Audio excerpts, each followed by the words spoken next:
Hi, and welcome to Oil 101, the podcast. My name is Doug Stetzer, and I'm Content and Community Manager for EKT Interactive. Today, we will be discussing the midstream segment of the oil and gas industry. This content was developed by industry experts with decades of experience. For more information about our free Oil 101 content, visit www.ektinteractive.com. This midstream overview includes segments on business characteristics, key participants, and discussions on the main functions of midstream of gathering, processing, transportation, and storage of crude oil and natural gas. We'll also be highlighting some of the differences between oil and gas at this phase. So, what is midstream? Midstream is the function of the oil and gas industry that provides the vital link between producing areas and the population centers where industrial, refining, and residential customers are located. Field gathering, processing plants, and transmission pipelines are the major assets in the midstream industry. Transportation assets include marine vessels, railroads, and trucking fleets. Storage assets also exist throughout this chain. With the commercial success of U.S. oil and gas shale plays, the midstream business segment has taken on new importance. A 2014 study forecasted the need for over $640 billion of investment in the next 20 years to leverage U.S. crude and natural gas shale supplies. So be sure to stay tuned to developments and opportunities in this major part of the oil and gas industry. The four key characteristics of the midstream segment is that it is generally low risk, it is highly regulated, especially the pipeline components, asset investments are dependent on the health of the upstream, and oil and gas prices affect demand. The business of moving oil and gas around is considered very low capital risk. Historically, in most integrated oil companies, the midstream segment was considered a small part of upstream and downstream operations. It wasn't until the 1980s that U.S. companies began spinning off these assets into publicly traded master limited partnerships, or MLPs. The midstream field gathering and processing sector is relatively free of commercial regulation. However, interstate transmission pipelines and subsequent state and local gas distribution rates are highly regulated in the U.S. by the Federal Energy Regulatory Commission, or FERC.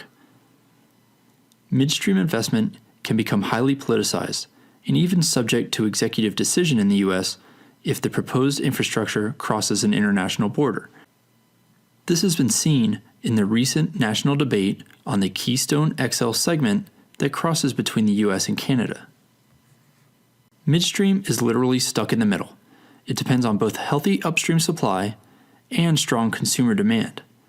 Without a steady supply of oil and gas, there is nothing to process, transport, and store.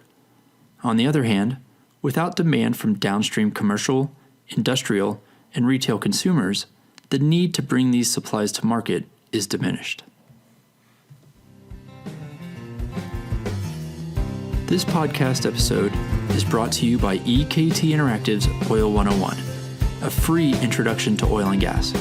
Within this free, members-only content area, you'll find ebooks on oil and gas industry fundamentals, relevant articles on key oil and gas topics, and a growing body of digital learning content. Claim your free membership and join the Oil 101 learning community at www.ektinteractive.com today. So, who are the key players in midstream? With the growth of the MLP structure in the U.S., you'll notice that the large midstream companies aren't the familiar oil and gas companies. Some of the largest midstream MLPs are Plains All American, Enterprise Product Partners, Kinder Morgan, TransCanada, and Spectra Energy. Some MLPs concentrate only on transmission pipelines, some on oil, and many on natural gas, and others on converting natural gas to high-valued NGLs or petrochemical feedstocks. The energy MLP structure is solely a United States business entity. Globally, one of the largest operators of pipelines is OAO Transneft, the Russian state-owned transport monopoly.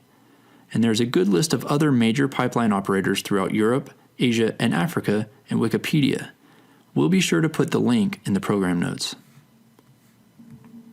Now let's talk about the 4 major operating components of midstream. The first step in the midstream process is field gathering. Oil and natural gas production comes from thousands of wells. Oil is moved through a spider web of small diameter pipelines to a central location. Here, a tank volume large enough to efficiently be sent to a refinery by truck, pipeline, or barge, or even rail is gathered. Natural gas is a little different. Unlike crude oil, it cannot be stored at or near the well. A series of smaller diameter pipelines moves it to a central treating or processing facility to remove water and impurities and separate out the NGLs. The natural gas, primarily methane, can then enter a large diameter transmission pipeline to be moved to end users. Field processing requires surface units that are designed and installed to measure the production rate of oil and gas and water from the reservoir, separate the oil and gas from the wastewater, remove any impurities, and temporarily store it until it's ready to be moved. Fractionation plants separate the high-valued natural gas liquids, or NGLs, from natural gas production.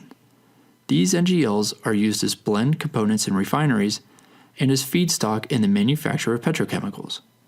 And be sure not to confuse NGLs with LNG, or liquefied natural gas, which we'll discuss in the transportation section. After field processing, treated oil and natural gas is delivered via a huge and complex transportation, pipeline transmission, and distribution infrastructure. In the U.S., there are hundreds of thousands of miles of natural gas, crude oil, and liquids pipelines.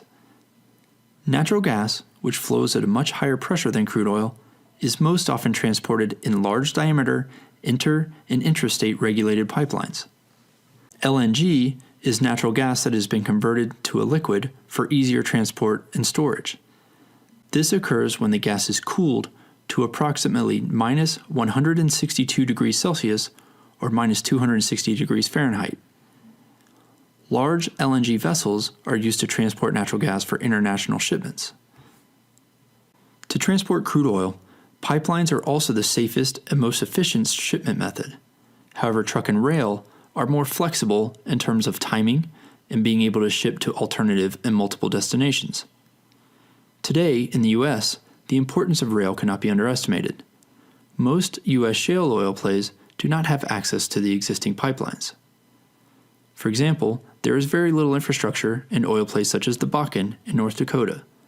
Therefore, over 75% of the million or so barrels a day of Bakken production is moved by rail. Storage for crude oil and refined products is pretty straightforward. Methods include field tank batteries, product bulk terminals, refinery tanks, and holding tanks. But natural gas is different. Because of its large volumes and high pressures, natural gas is generally stored underground until it is ready to be transported to market. Depleted gas reservoirs, salt caverns, and aquifers are common storage facilities. Thanks for listening, and we hope you've learned a few things about the midstream segment of the oil and gas industry. Be sure to share this as you see fit and review us on iTunes if you have a chance. Your feedback really helps us improve as we move forward.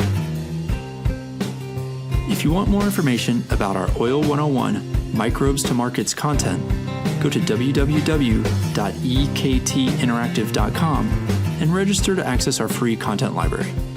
Thanks again, and we'll see you next time.